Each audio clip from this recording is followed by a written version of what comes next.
నమస్తే, welcome to V3 news. లక్ష్యం సమాజహితం.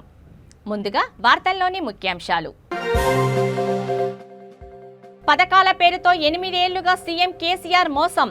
నిర్మల్ జిల్లా ప్రచారంలో వైఎస్ఆర్ తెలంగాణ పార్టీ అధ్యక్షురాలు వైఎస్ షర్మిల. రక్తదానం ప్రతి పౌరుడు బాధ్యతగా భావించాలి.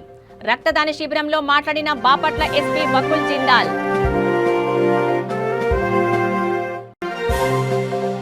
బీజేపీ ప్రభుత్వ హయాంలోనే జీఎస్టీ బాదుడు. తెలంగాణ రాష్ట్ర చేనేత సహకార సంఘ నేతలు ఆరోపణ.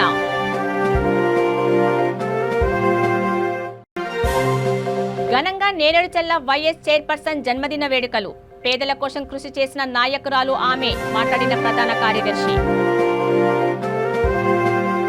పథకాల పేరు చెప్పి 8 ఏళ్లుగా కేసీఆర్ చేయని మోసం లేదని వైఎస్ఆర్ తెలంగాణ పార్టీ అధ్యక్షురాలు వైఎస్ షర్మిల అన్నారు. నిర్మల్ జిల్లా మామడ మండలం దిమ్మదుర్తి గ్రామస్తులు వైఎస్ షర్మిలకు ఘనస్వాగతం పలికారు.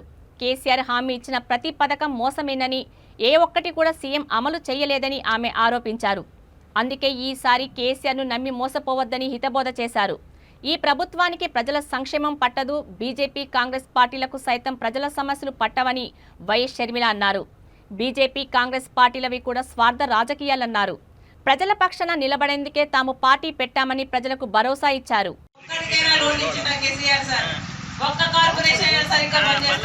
అసలు ఏదైనా చక్కగా పనిచేస్తుందా? ముసలాళ్ళ గొప్పగా చెప్తున్నాడు కదా పెన్షన్ ఇస్తున్నాడని. పెద్ద కొడుకని మా పెద్ద కొడుకు అయితే ఇంట్లో ఒకరికే పెన్షన్ ఇస్తాడా? భార్యకి ఇస్తే భర్తకి ఏడు, భర్తకి ఇస్తే భార్యకి ఏడు కదా. మరి ఇంట్లో ముసలాళ్ళు ఇద్దరు ఉంటే ఇద్దరు దవాఖానకు పోవాలి, ఇద్దరు మందులు తెచ్చుకోవాలి, ఇద్దరు తినాలి, ఇద్దరు బతకాలి కదా. మరి అలా కాకుండా ఒకరికే పెన్షన్ ఇస్తే ఏమిటి అర్థం? అంటే ఒకరు బతుకుండండి, ఒకరు చచ్చిపోండనా? ఒకరు తినండి, ఒకరు వస్తువులు ఉండండి అనా? ఇలాంటి పెద్ద కొడుకు ఎవరికైనా కావాలనా? ఏమన్నా ఆలోచన చేయి అమ్మా. మహిళలు మీరు చెప్పండి, ఎలా బతుకుతున్నారు తల్లి? ఒక్కడికైనా లోన్ ఇచ్చిన కేసీఆర్ సార్? ఒక్క కార్పొరేషన్ సరిగ్గా పనిచేస్తుందా? అసలు ఏదైనా చక్కగా పనిచేస్తుందా? ముసలాళ్ళ గొప్పగా చెప్తున్నాడు కదా పెన్షన్ ఇస్తున్నాడని. పెద్ద కొడుకని మా పెద్ద కొడుకు అయితే ఇంట్లో ఒకరికే పెన్షన్ ఇస్తాడా? భార్యకి ఇస్తే భర్తకి ఏడు, భర్తకి ఇస్తే భార్యకి ఏడు కదా. మరి ఇంట్లో ముసలాళ్ళు ఇద్దరు ఉంటే ఇద్దరు దవాఖానకు పోవాలి, ఇద్దరు మందులు తెచ్చుకోవాలి, ఇద్దరు తినాలి, ఇద్దరు బతకాలి కదా. మరి అలా కాకుండా ఒకరికే పెన్షన్ ఇస్తే ఏమిటి అర్థం? అంటే ఒకరు బతుకుండండి, ఒకరు చచ్చిపోండనా? ఒకరు తినండి, ఒకరు వస్తువులు ఉండండి అనా? ఇలాంటి పెద్ద కొడుకు ఎవరికైనా కావాలనా? ఏమన్నా ఆలోచన చేయి అమ్మా. మహిళలు మీరు చెప్పండి, ఎలా బతుకుతున్నారు తల్లి? బాపట్ల జిల్లాలో పోలీస్ అమరవీరుల వారోత్సవాలలో భాగంగా జిల్లా ఇండియన్ రెడ్ క్రాస్ సొసైటీ సారథ్యంలో ఏర్పాటు చేసిన రక్తదాన శిబిరాన్ని జిల్లా ఎస్పీ వకుల్ జిందాల్ ప్రారంభించారు. ఈ కార్యక్రమంలో జిల్లా వ్యాప్తంగా పలు పోలీస్ స్టేషన్ పరిధిలోని పోలీస్ అధికారులు, సిబ్బంది, గ్రామ, వార్డు, సచివాలయ, మహిళా పోలీసులు, విద్యార్థులు, ఆటో డ్రైవర్లు 124 మంది రక్తదానం చేశారు. ఈ సందర్భంగా ఎస్పీ వకుల్ జిందాల్ మీడియాతో మాట్లాడుతూ, ముఖ్యంగా పోలీసులు ప్రజల శాంతి భద్రతల పరిరక్షణతో పాటు సమాజ శ్రేయస్సు కోసం కృషి చేస్తున్నారని అన్నారు. రోడ్డు ప్రమాదాలు, ప్రాణాంతక వ్యాధులు, మెడికల్ ఎమర్జెన్సీ, ఇతర ఆపద సమయాల్లో రక్తదానం దొరకక చాలా మంది మరణిస్తున్నారని అన్నారు. దేశంలో, రాష్ట్రంలో రక్తపు నిల్వల కొరత ఉందని, రక్తదానం సేవ మాత్రమే కాదు ప్రతి పౌరుడు బాధ్యతగా భావించాలని ఎస్పీ తెలిపారు.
నమస్కారం.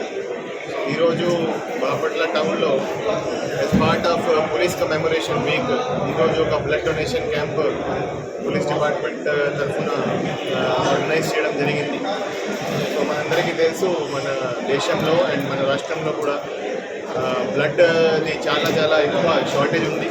సో ఎక్కడైనా ఈ మెడికల్ పర్పసెస్ కోసం ఏమైనా యాక్సిడెంట్ జరిగితే ఏమైనా ఇంకా చాలా అవసరాలకు బ్లడ్ కావాల్సి వస్తుంది. కానీ మన దేశంలో బ్లడ్ యూనిట్స్ది చాలా ఎక్కువ షార్టేజ్ ఉంది. అదే క్రమంలో ఈరోజు మన పోలీస్ డిపార్ట్మెంట్ తరఫున ఒక బ్లడ్ డొనేషన్ క్యాంప్ ఆర్గనైజ్ చేయడం జరిగింది. సో ఈ బ్లడ్ డొనేషన్ క్యాంప్లో ఎక్కువ యూనిట్స్ ఆఫ్ బ్లడ్ డొనేట్ చేసేలాగా చేస్తున్నాము. దాంట్లో పోలీస్ డిపార్ట్మెంట్ సిబ్బంది, ఇన్స్పెక్టర్స్, సబ్ ఇన్స్పెక్టర్స్, డిఎస్పీస్, అదేవిధంగా మహిళా పోలీసు, అదేవిధంగా ఆటో డ్రైవర్స్, అదేవిధంగా కాలేజ్ స్టూడెంట్స్ అందరినీ మోటివేట్ చేసి ఇక్కడికి తీసుకురావడం జరిగింది. సో ఈ బ్లడ్ డొనేషన్ క్యాంప్ వల్ల ఎక్కువ యూనిట్స్ ఆఫ్ బ్లడ్ డొనేట్ చేస్తాము అని ఆశతో ఇది బ్లడ్ డొనేషన్ నడుస్తూ ఉంది. సో ఈ ప్రోగ్రామ్ ఈరోజు పోలీస్ అమరవీరుల సంస్మరణ వారోత్సవ భాగంగా ఏర్పాటు చేయడం జరిగింది. సో పోలీస్ డిపార్ట్మెంట్ ఆఫీసర్స్ చాలా బాగా ఈ బ్లడ్ డొనేషన్ క్యాంప్ ఆర్గనైజ్ చేయడం జరిగింది. సో ఇది విజయవంతం చేస్తున్నాం. 75 సంవత్సరాల నుండి ఏ ప్రభుత్వం చేనేత వస్త్రాల మీద జీఎస్టీ వేయలేదు. అలాంటిది బీజేపీ ప్రభుత్వం మాత్రం జీఎస్టీ వేయడం దురదృష్టకరమని తెలంగాణ రాష్ట్ర చేనేత సహకార సంఘ నేతలు అన్నారు. సోమాజిగూడ ప్రెస్ క్లబ్లో వారు మీడియాతో మాట్లాడుతూ వెంటనే చేనేత వస్త్రాల మీద ఉన్న జీఎస్టీని కేంద్ర ప్రభుత్వం రద్దు చేయాలని కోరారు. 2017 నుండి మోడీ ప్రభుత్వం జీఎస్టీ వేస్తుందని, బీజేపీ పాలిత రాష్ట్రాలలో మాత్రం చాలా తక్కువగా వేస్తుందని తెలిపారు. జీఎస్టీ మీద పోరాటం చేయడం కోసం పెద్ద ఎత్తున ఉద్యమం చేపట్టాలని పిలుపునిచ్చారు.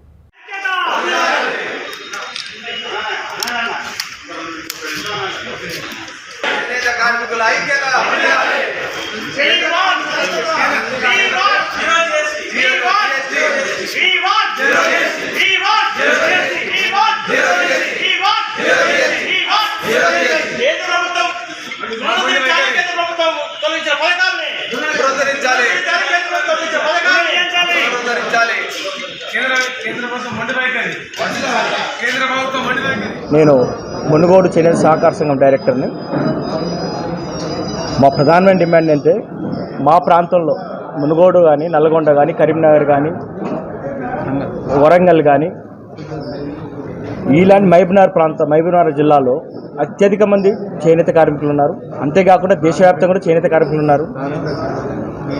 నారాయణపేట జిల్లాలో కూడా ప్రాంతాల్లో కూడా చేనేత కార్మికులు ఉన్నారు. కేంద్ర ప్రభుత్వం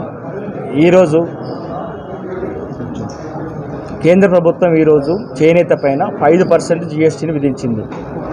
ఏనాడు కూడా ఏ కేంద్ర ప్రభుత్వం కూడా ఇంతవరకు పన్నులు ఇచ్చారు. 2017 సంవత్సరంలో మోడీ గవర్నమెంట్ చేనేత పైన పన్నులు విధించి జీరో జీఎస్టీ చేయాలని మా మొదటి డిమాండ్. అంతేకాకుండా భారతదేశంలో కేంద్ర ప్రభుత్వాలు ఎన్నైతే పోయాయో గతంలో, వాళ్ళందరూ కూడా చేనేత మీద అత్యంత ప్రేమతోటి, ఎందుకంటే భారతదేశ స్వతంత్ర సంగ్రామంలో వస్త్రమే అస్త్రంగా మారి ఈ దేశంలో బ్రిటిష్ వారి తరిమికొట్టిన పరిస్థితి ఉంది. అది చరిత్ర అందరికీ తెలుసు.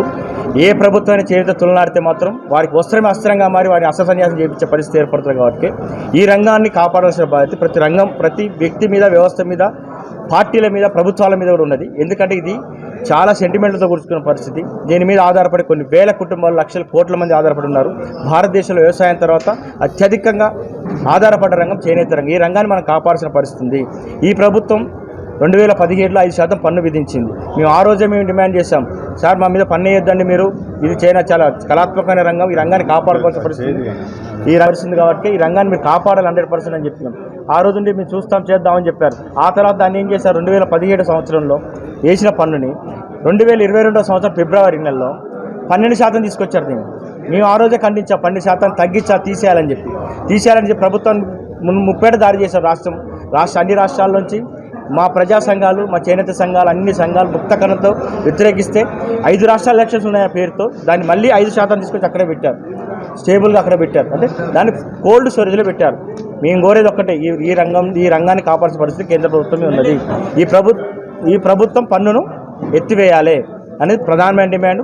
అంతేకాకుండా గతంలో ప్రభుత్వాలు ఏర్పాటు చేసి అవలంబించిన పథకాలు ఏవైతే ఉన్నాయో, బునకర్ బీమా యోజన, మహాత్మా గాంధీ బనకర్ బీమా Yojana, ICI Lambadi scheme, 666, market incentive, home for work shed, ఇలాంటి రకరకాల పథకాలన్నింటినీ, దాంతోపాటు హ్యాండ్లూమ్ బోర్డు, హస్తకళల board, handloom board, powerloom board, hand craft board, ఇలాంటి బోర్డులన్నీ కూడా కేంద్ర ప్రభుత్వం రద్దు చేసింది. అంటే ఈ రంగాలు ఉండొద్దానంటే మీ ఉద్దేశంలో మీరే చెప్తారు కదా దేశం సంస్కృతి సంపద వారసత్వం అని.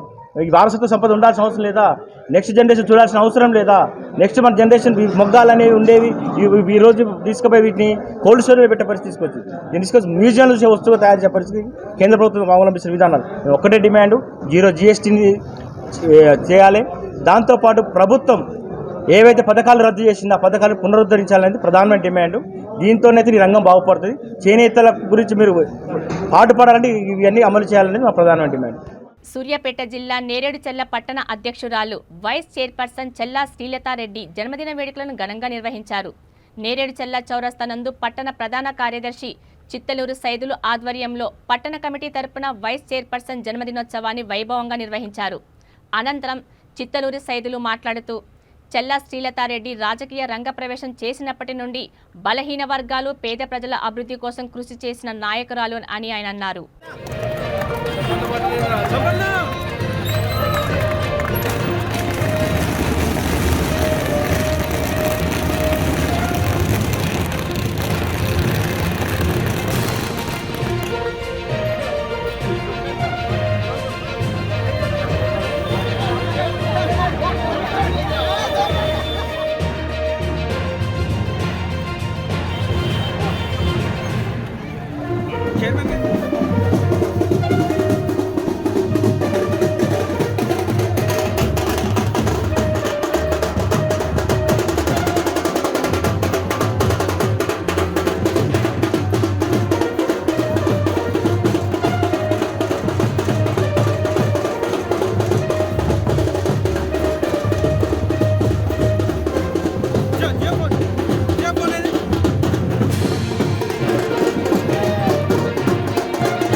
నిర్మల్ జిల్లా ఇచ్చోడ మండలం కేశవపట్నంలో ఏఎస్పీ విష్ణువర్ధన్ ఆధ్వర్యంలో 200 మంది పోలీసులతో కార్డన్ సెర్చ్ నిర్వహించారు.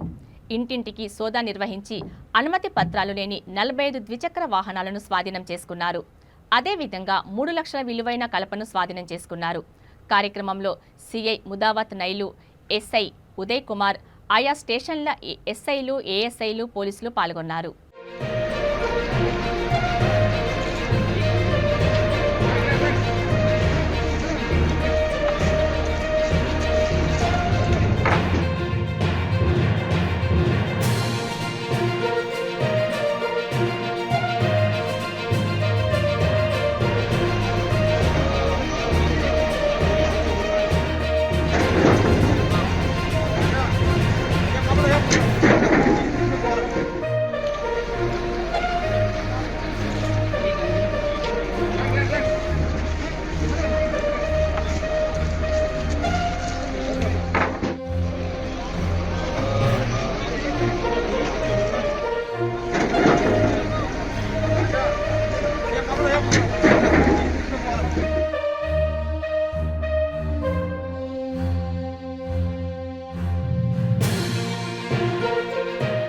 Greater Hyderabad KCR Sevadalam auto wing Secunderabad railway station out gate నుండి జాంగీర్పుర దర్గా వరకు 100 మంది ఆటో డ్రైవర్లు ర్యాలీ చేపట్టారు. నవంబర్ 3న మునుగోడుకు జరిగే ఉప ఎన్నికలో టీఆర్ఎస్ పార్టీ నుండి పోటీ చేసిన ప్రభాకర్ రెడ్డి విజయం సాధించాలని వారు అభిలాషించారు. కార్యక్రమంలో KCR Sevadalam auto wing president Mohammed Abdul Salim కార్యవర్గ సభ్యులు పాల్గొన్నారు. मैं Mohammed Abdul Salim KCR Sevadalam greater Hyderabad president बोल रहा हूँ। आज जो बाई इलेक्शन मुनगुड़ के आईएसओ है, इसमें जो है ना हमारे टीआरएस पार्टी के कुसुकुटला प्रभाकर रेड्डी को जिताना बोल के पूरे ऑटो ड्राइवर सिटी के ग्रेटर हैदराबाद सिटी के पूरे ऑटो ड्राइवर जहांगीरपुर दरगाह को दुआ के लिए जा रहे और इंशाल्लाह ज़रूर जो है ना 3 तारीख के दिन वोटिंग में हमारे केसीआर साहब के कहने पे TRS party जीतेंगी।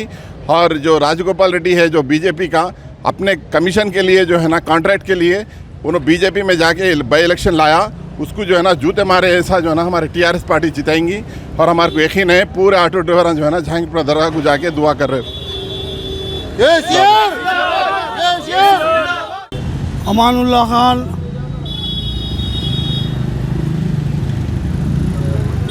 Auto drivers joint action committee కన్వీనర్ను, తర్వాత కేసీఆర్ సేవాదళంలో వర్కింగ్ ప్రెసిడెంట్గా ఉన్నాను. అయితే ఈరోజు జండనగర ఆటో డ్రైవర్ల తరఫున ఈరోజు భారీ ర్యాలీ జహాంగీర్ పీర్ దర్గా వరకు తీస్తున్నాము. దానికి కారణము ఈ మునుగోడు ఎలక్షన్లో టీఆర్ఎస్ అభ్యర్థి గెలుపొందేయాలని మేము ప్రార్థిస్తూ మేము జహాంగీర్ పీర్ దర్గాకు వెళ్ళడం జరుగుతుంది. ఈ రోజుల్లో ఈ ఎలక్షన్లో ఎట్టి పరిస్థితుల్లో టీఆర్ఎస్ గెలుస్తుంది, గెలవబోతుంది. అయితే కేసీఆర్ గారు ఎప్పుడు ఈ నగరంలో మత సామరస్యానికి ఆయన ప్రయత్నించారు. ఒక సమయంలో అర్ధరాత్రి ఆటో రిక్షా డ్రైవరు భయపడేవాళ్ళు ఆటో ప్రయాణికులు తీసుకుపోవడానికి. కానీ ఈ రోజున మత సామరస్యం ఉంది. ఈరోజు ఎలాంటి భయం లేకుండా ఆటో రిక్షా డ్రైవరు ఎలాంటి కర్ఫ్యూ లేకుండా ఎలాంటి మత ఘర్షణ లేకుండా ఆటో డ్రైవరు ప్రశాంత జీవితంగా గడుపుతున్నాడు. అయితే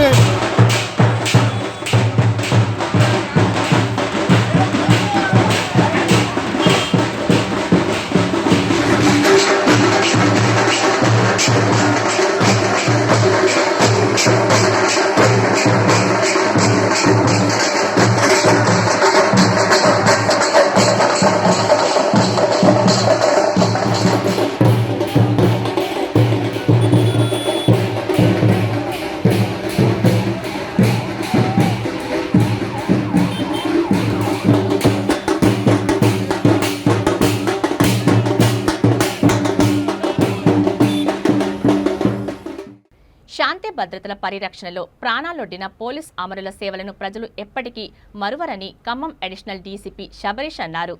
పోలీస్ అమరవీరుల సంస్మరణ వారోత్సవం సందర్భంగా జిల్లా పోలీస్ శాఖ ఆధ్వర్యంలో సైకిల్ ర్యాలీ నిర్వహించారు. మయూరి సెంటర్ నుండి లకారం ట్యాంకు వరకు చేపట్టిన సైకిల్ ర్యాలీని ఆయన జెండా ఊపి ప్రారంభించారు. విధి నిర్వహణలో ప్రాణాలర్పించిన పోలీస్ అమరవీరుల సేవలను కొనియాడారు. అమరుల స్ఫూర్తిగా పోలీసులు ప్రజాసేవకు పునరంకితం కావాలని పిలుపునిచ్చారు. ఈ ర్యాలీలో పోలీస్ అధికారులు, సిబ్బంది పాల్గొన్నారు.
ఈరోజు Khammam police commissioner Shri Vishwesh Warrier sir ఆదేశాల మేరకు పోలీస్ కమెమరేషన్ డే భాగంగా సైకిల్ ర్యాలీ నిర్వహించడం జరిగింది.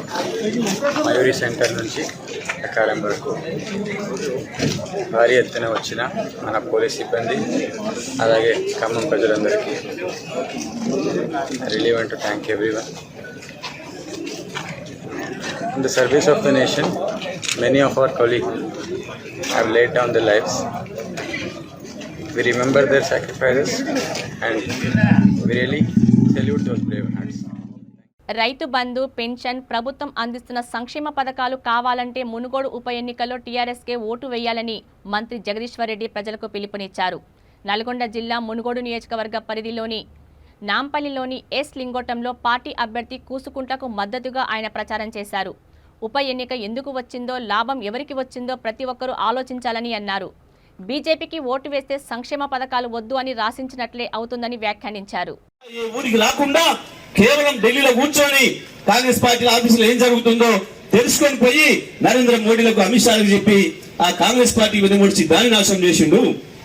మీరు ఇచ్చిన పదవి ఏదైతే ఉందో, మీరు ఏదో నమ్మకం పెట్టి గెలిపించిందో దీన్ని అమ్ముకొని 18,000 కోట్లు తెచ్చుకున్నాడు. అటువంటి దొంగ ఇక్కడ వచ్చి ఉన్నాడు. కానీ ఓడిపోయినా బాధపడకుండా, ప్రజలు నన్ను ఆదరించలేదనే భావన లేకుండా మళ్ళీ తిరిగితే మనసారైనా నన్ను ఆశీర్వదిస్తారని చెప్పి 4 ఏళ్లుగా రాత్రి పగలు ఒక్కొక్క ఊరికి 10 సార్లుగా తిరగడమే కాదు, నన్ను కూడా తీసుకొచ్చి అన్న రాజగోపాల్ రెడ్డి వస్తలేడు, నువ్వన్న రావాలి, కేసీఆర్ పంపిన కళ్యాణ లక్ష్మి చెక్కులు, షారిక్ ముఖర్ చెక్కులు మురిగిపోతున్నాయని రాక, మంత్రిగా నీకు అధికారం ఉంది, నువ్వన్న వచ్చి ఇవ్వాలంటే నేను ఈ ఊరితో సహా మొత్తం నియోజకవర్గంలో ప్రతి ఊరు తిరిగి నా సూర్యాపేట పక్కన పెట్టైనా సరే ఇక్కడికి వచ్చి తిరిగి మీ అందరికీ కూడా ప్రభాకర్ రెడ్డి చేస్తున్న సహాయానికి తను ఎంట ఉండాలని చెప్పి, మీ అందరికి అండగా ఉండాలని చెప్పి నేను వచ్చి తిరిగిన. రాజగోపాల్ రెడ్డి ఒక్కనాడు కూడా రాలేదు. ఈ విషయాలన్నీ కూడా మీకు తెలుసు. మరి ఇటువంటి సందర్భంలో అభివృద్ధి వైపు ఉంటారా, అభివృద్ధి నిరోధక వైపు ఉంటారా? మనకు వచ్చే అన్నం పెట్టే కేసీఆర్ చేతిని బలోపేతం చేస్తారా, కేసీఆర్ చేయి నరకాలని చూస్తున్నా ఆ దొంగలకేస్తారా? ఇది మనం నిర్ణయించుకోవాలి. ఇవాళ మన ఊర్లో కూడా ఒకరిద్దరికి ఆయనకి ఏమని చెప్పి తిరుగుతున్నట్టున్నారు. వాళ్ళు వస్తే వాళ్ళని కూడా అడగండి, ఎందుకు మీకు వేస్తే ఓటు ఏం చేస్తారు? రాజగోపాల్ రెడ్డి 4 ఏళ్ళు రానందుకు వేస్తారా ఓటు, లేదా మోడీ బాయ్కాట్ మీటర్ తెస్తున్నందుకు ఓటేస్తావా? ఎందుకు మమ్మల్ని అడుగుతున్నాం అనే విషయాన్ని మీరు ఈ ఊర్లో కూడా ఆ పార్టీకి ఏమని చెప్పి తిరిగే మిత్రులను అడగాలి తప్పకుండా. దీనికి వేస్తే ఏమొస్తుంది? కేసీఆర్కి వేస్తే అగో లక్ష్మణాపురం ప్రాజెక్టు పూర్తి చేస్తాడు, ఆ యూనివర్సిటీలకు న్యాయం చేస్తాడు. మీకు బీజేపీకి వేస్తే ఏం చేస్తారు? ఎస్లింగొండ గ్రామానికి బీజేపీ ఏమి ఇవ్వాలనుకుంటుందో చెప్పు. నీ అమిత్ షాతో చెప్పిస్తావా, నీ మోడీతో చెప్పిస్తావా, ఎవరితో చెప్పిస్తావో చెప్పేమని చెప్పి మనం నిలదీయాల్సిన అవసరం ఉంది. కేసీఆర్ వస్తే తప్పకుండా మనకి ఏదో ఒక వరాల జల్లు వస్తుంది. కేసీఆర్ వస్తే మన బతుకులో వెలుగు వస్తుంది. వ్యవసాయ మోటార్లకు విద్యుత్ మీటర్ల బిగింపుపై ఏపీ మంత్రి పెద్దిరెడ్డి రామచంద్రారెడ్డి చేసిన వ్యాఖ్యలను సిపిఐ రాష్ట్ర కార్యదర్శి కె రామకృష్ణ తప్పుబట్టారు. నిజంగా రైతులకు ఉచిత విద్యుత్ ఇవ్వాలనుకుంటే స్మార్ట్ మీటర్ల ఏర్పాటు ఎందుకని నిలదీశారు. కోట్లాది రూపాయల ప్రజాధనం వృధాగా ఖర్చు చేయాల్సిన అవసరం ఏముందని అన్నారు. విద్యుత్ మీటర్ల రైతుకు మెడకు ఉరితాలు కానున్నాయని ఆందోళన వ్యక్తం చేశారు. రైతులకు అన్యాయం జరుగుతుందని తెలంగాణ ప్రభుత్వం మీటర్ల ఏర్పాటుకు వ్యతిరేకించిందన్నారు. మోడీ ప్రభుత్వ అనాలోచిత విధానాలకు తలొగ్గి జగన్ సర్కార్ రైతులకు ద్రోహం చేస్తుందని మండిపడ్డారు. వ్యవసాయ పంపు సెట్లకు మీటర్లు బిగించడాన్ని సమర్థించుకుంటూ మంత్రి పెద్దిరెడ్డి రామచంద్రారెడ్డి గారు మాట్లాడడము నిజంగా అసలు తాటి చెట్టు ఎందుకు ఎక్కామంటే దూడగడ్డి కోసం అన్నట్లుంది. అసలు 1150 కోట్ల రూపాయలు ఖర్చు పెడతామని మంత్రి గారు స్వయంగా చెప్తా ఉన్నారు. మరి 1150 కోట్ల రూపాయలు మీరు ఖర్చు పెట్టి మరి దాని ద్వారా సాధించేది ఏమిటో దానికి సమాధానం చెప్పాలి. పైగా ఇవాళ అన్ని అవాస్తవాలు మాట్లాడుతూ ఉన్నారు. కరెంటు పొదుపు చేస్తూ ఉన్నామని చెప్తా ఉన్నారు. పైగా అది ఏదైతే కరెంటు ఇస్తూ ఉన్నారో అది కూడా చాలా స్టాండర్డ్, ఒక రకమైనటువంటి నాణ్యతతో కూడిన కరెంటు ఇస్తామని చెప్తా ఉన్నారంటే ఇంతకంటే రైతులు మభ్య పెట్టడం అనేది మరొకటి కానీ కాదు. స్పష్టంగా తెలుస్తూ ఉంది. కేంద్ర ప్రభుత్వం యొక్క నిబంధనలకు లోబడి వారి దగ్గర అప్పులు మరిన్నిగా తెచ్చుకోవడానికి వారు పెట్టిన కండిషన్లను ఆమోదించి ఇవాళ మీరు స్మార్ట్ మీటర్లు బిగిస్తూ ఉన్నారు. వ్యవసాయ పంప్ సెట్లకు ఉచితంగా ఇచ్చేటప్పుడు మా మీటర్లు బిగించాల్సిన అవసరం ఏముంది? ఇవాళ పక్కనే ఉన్న తెలంగాణ రాష్ట్రంలో మీటర్లు బిగించడం లేదు కదా, వారు ఉచితంగా కరెంటు ఇవ్వడం లేదా, వారు ఇస్తున్న కరెంటు నాణ్యంగా ఉండడం లేదా? కాబట్టి అంటే పక్కా మోసం దగా తప్ప మరొకటి కానే కాదు. ఇవాళ వేల కోట్ల రూపాయలు ఇవాళ ప్రజలపైన భారం పడుతూ ఉంది. దానికి ప్రభుత్వం బాధ్యత వహించాలి. పైగా అవాస్తవాలు మాట్లాడతాం 1100 కోట్ల రూపాయలని. కాబట్టి వీటన్నిటిపైన కూడా శ్వేతపత్రం ప్రకటించాలి. ఇవాళ అప్పుల కోసం కేంద్ర ప్రభుత్వం ఏదైతే నిబంధనలు విధించిందో వాటి అందరికంటే ముందుగా ఆంధ్ర రాష్ట్రంలో అమలు చేయడానికి కూడా తీవ్రంగా తప్పుపడతా ఉన్నాం. రైతాంగం అంతా కూడా దీన్ని తీవ్రంగా వ్యతిరేకించాలి. రాబోయే రోజుల్లో ఉచిత విద్యుత్తుకు మంగళం పాడడం ఖచ్చితంగా జరుగుతుంది. కాబట్టి ఇప్పుడే రైతులు మేల్కొనాలని చెప్పి కూడా విజ్ఞప్తి చేస్తాం. కానిస్టేబుల్ ఎస్ఐ ఫలితాల్లో అవకతవకలు జరిగాయని పలువురు అభ్యర్థులు ఆందోళన చేపట్టారు. హైదరాబాద్ ఉస్మానియా యూనివర్సిటీ ఆర్ట్స్ కళాశాల వద్ద కానిస్టేబుల్ ఎస్ఐ అభ్యర్థులు నిరసన తెలిపారు. ఈ సందర్భంగా అభ్యర్థులు స్వామి సుమలత మాట్లాడుతూ ప్రశ్నాపత్రంలో తప్పుగా ఇచ్చిన 22 ప్రశ్నలకు మార్కులు కలపాలని డిమాండ్ చేశారు. మార్కులు వచ్చి క్వాలిఫై అయిన విద్యార్థులను కూడా లిస్టులో చేర్చలేదని, వారిని వెంటనే క్వాలిఫై లిస్టులో చేర్చాలని, లేని పక్షంలో డీసీపీ ఆఫీసును ముట్టడిస్తామని హెచ్చరించారు.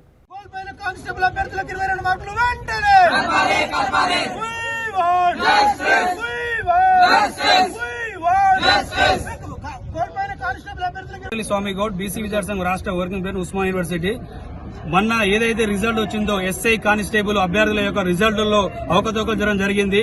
వాళ్ళు ఎస్ఐ ఎగ్జామ్ లో వాళ్ళు తప్పుడు క్వశ్చన్ ఇవ్వడం వల్ల వాళ్ళు ఎస్ఐ అభ్యర్థులకు వాళ్ళకు మళ్ళీ పోలీసు రిక్రూట్మెంట్ బోర్డు వాళ్ళు మార్కు కలపడం జరిగింది. అదేవిధంగా ఎవరైతే పోలీసు కానిస్టేబుల్ అభ్యర్థులకు కూడా 22 క్వశ్చన్లు తప్పుడు క్వశ్చన్లు ఇచ్చారు. కాబట్టి వాళ్ళకు కూడా 22 మార్కులు కలపాలనిపేసి పోలీసు కానిస్టేబుల్ అభ్యర్థులు వాళ్ళు రాష్ట్ర నలుమూల నుంచి ఓయూ ఆర్ట్స్ కాలేజీకి రావడం జరిగింది. వాళ్ళు ఇక్కడ నిరసన వ్యక్తం చేస్తారు. కాబట్టి ఇప్పటికైనా రాష్ట్ర ముఖ్యమంత్రి గారు ఈ యొక్క 7 లక్షల మంది అభ్యర్థులు ఎవరైతే పోలీస్ కానిస్టేబుల్ అభ్యర్థులు వాళ్ళు అయోమయానికి గురవుతారు. అదేవిధంగా ఉమ్మడి మహబూబ్నగర్ జిల్లాలో 2 పోలీస్ కానిస్టేబుల్ అభ్యర్థులు ఒక అమ్మాయి ఒక అబ్బాయి కూడా ఆత్మహత్య చేసుకోరు. ఎందుకంటే మా జీవితాలు తెలంగాణ వచ్చి 8 సంవత్సరాలు వెయిట్ చేసినాం. అయినప్పుడు కూడా ఈ ఎగ్జామ్ లో కూడా మాకు అవకతవకలు జరిగి చెప్పేసి వాళ్ళు చనిపోవడం జరిగింది.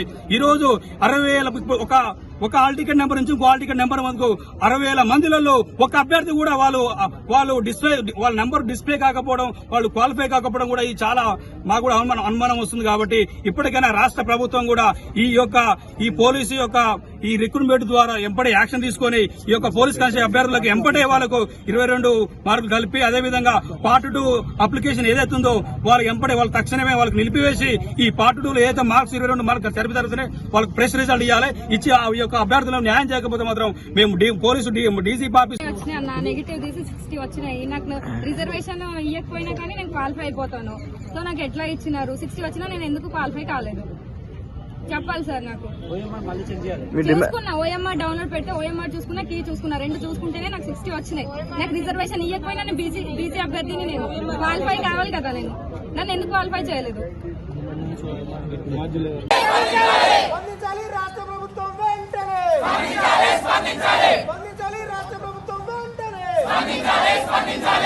రాష్ట్ర ప్రభుత్వం ఎస్ఐ కానిస్టేబుల్ తప్పులు తెలియదు కాదు అభ్యర్థులకు వెంటనే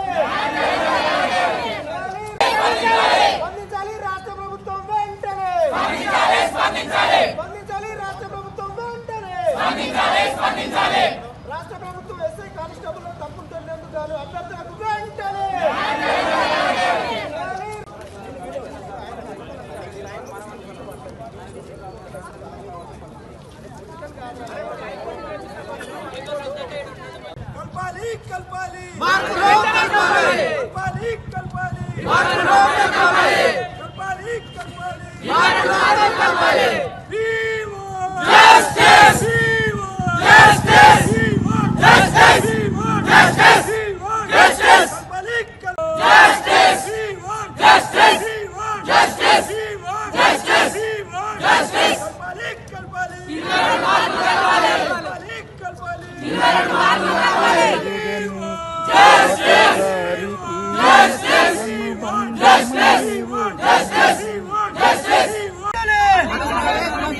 పరిష్కరించాలి. రాష్ట్ర ప్రభుత్వం ప్రత్యేకమైన చొరవతో వెంటనే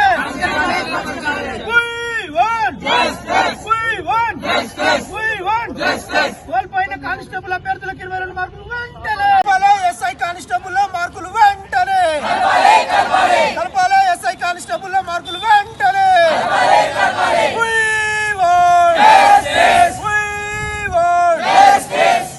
తీసుకోవాలి. రాష్ట్ర ప్రభుత్వం ప్రత్యేకమైనటువంటి చొరవను వెంటనే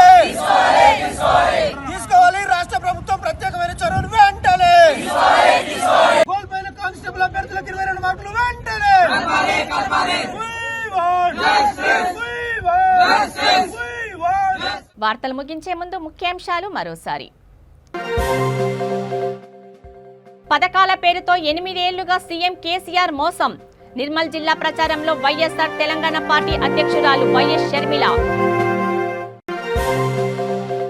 రక్తదానం ప్రతి పౌరుడు బాధ్యతగా భావించాలి. రక్తదాన శిబిరంలో మాట్లాడిన బాపట్ల ఎస్పీ వకుల్ జిందాల్.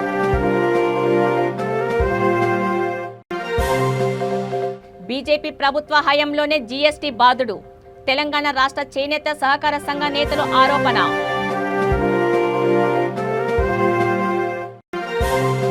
ఘనంగా నేరేడుచెల్ల వైఎస్ చైర్పర్సన్ జన్మదిన వేడుకలు. పేదల కోసం కృషి చేసిన నాయకురాలు ఆమె, మాట్లాడిన ప్రధాన కార్యదర్శి. చూస్తూనే ఉండండి V3 న్యూస్. లక్ష్యం సమాజహితం. నమస్తే.